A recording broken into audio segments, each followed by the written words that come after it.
सबसे पहले डॉक्टर साहब नमस्कार, बहुत बहुत स्वागत है आपका। डॉक्टर साहब, कई लोगों के साथ ये समस्या होती है कि पूरे दिन में उन्हें गैस की वजह से दिक्कत नहीं होती है, लेकिन जो सुबह का वक्त होता है जब वो उठते हैं उस दौरान गैस की वजह से बहुत दिक्कतें उन्हें झेलनी पड़ती है। जी जी। देखिए, बहुत ही रेलेवेंट क्वेश्चन है आपका। और इसके लिए ना हमें पहले जो पेट की नॉर्मल फिजियोलॉजी है वो थोड़ा सा समझनी पड़ेगी।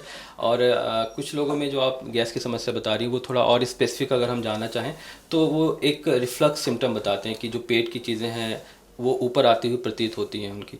तो देखिए, इसको हम लोग अपनी मेडिकल भाषा में एक टर्म देते हैं जिसको गर्ड बोलते हैं, GERD।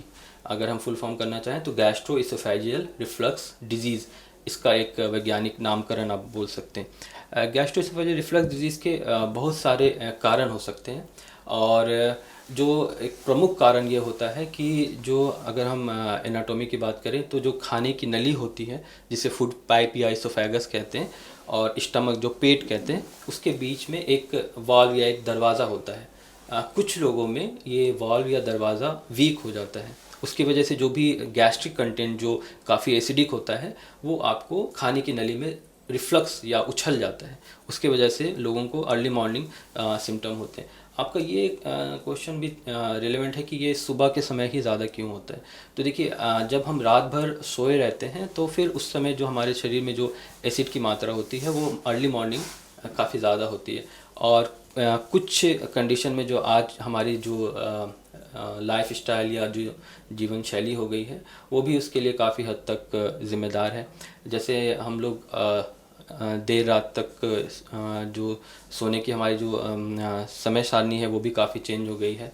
आजकल का जो खाना है वो तेल मसाले और जंक फूड का वो ज़्यादा हो गया है। ठीक है, तो अगर हम इसके बचाव की बात करेंगे तो हमें जो सबसे इम्पॉर्टेंट चीज़ होती है कि जो हमारी जीवन शैली है वो एक बैलेंस रहनी चाहिए। जैसे हमें सही समय पे भोजन करना चाहिए, सही समय पे जो सोने की टाइमिंग होती है वो भी हमारी एक्यूरेट होनी चाहिए।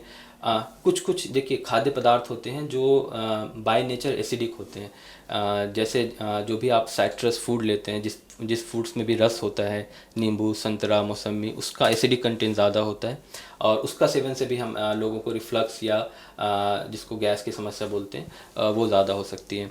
अगर किसी व्यक्ति का वज़न जो है वो ओबेसिटी के रेंज में है ना, तो ओबेसिटी की वजह से भी पेशेंट को रिफ्लक्स या गैस की समस्या हो सकती है। ऐसे केसेस में अगर हम अपना वज़न कंट्रोल करके रख लें तो उससे हमें काफ़ी हद तक उस समस्या से निदान पा सकते हैं।